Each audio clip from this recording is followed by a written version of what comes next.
Hey viewers, this is Set Salutations, back for another Monday reading.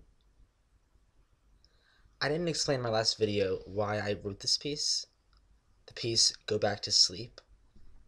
I wrote it because after I read Bright Lights Big City by Jay McInerney, I decided I wanted to practice with that point of view. In his book, he writes in the second point of view, which is you do this, you do that. And I was obsessed with the different perspectives, like first person plural and third person omniscient and then third person personal and all these other perspectives that I didn't know existed, or I knew existed but didn't really know why they existed, you know? So enjoy, and here's part two of Go Back to Sleep. Walk forward into a room without a door, but clearly a different room, entirely covered in white marble tiles. The table sitting in the middle used to be white, but now it is the color of age. The floor tiles all cracked long ago.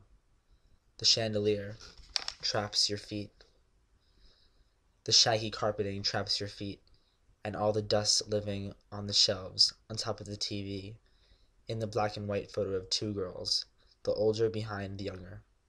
A picture of a brunette woman smiling and a dark-haired man standing behind her is hung next to the other.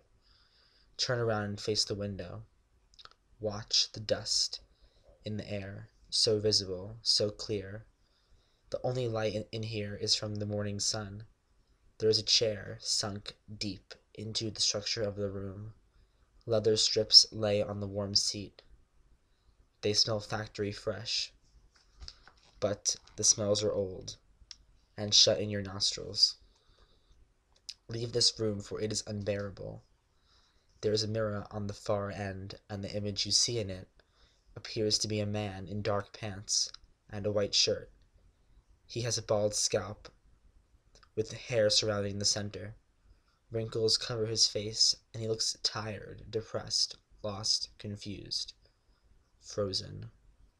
He is standing still 10 feet away from the mirror. You cannot look anymore, so you make a sharp right on a hall of bookshelves. More dust, more memories, more age. Past the encyclopedia from 1978 and the endless love novels. Look ahead toward the open door and the open closet. Peek your head into the room. Touch her blouses, her office suits of different solid colors. Look to the floor. Bend down and pick up a shoe that is familiar.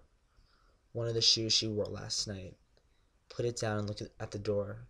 There is a calendar from November 1984 with some picture of a hairsprayed, squinting man. You look at the man in the picture. Run your nails along his face. Slam the closet shut. There's a sudden shriek from behind the cabinet.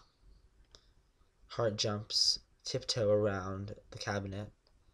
There's a brightly colored blanket. Watch further down. The blanket messily covers her small body, and you slow down, one eye over the side of the closet, peering at the back of her head of hair.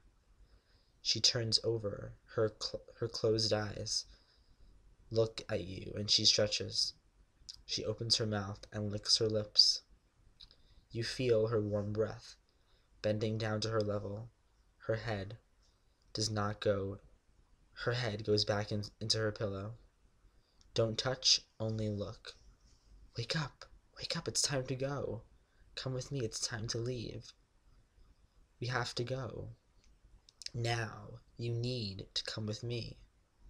The alarm clock goes off. Beep, beep, beep, beep, beep, beep, beep, beep, beep, beep, beep, beep, beep. She moves over.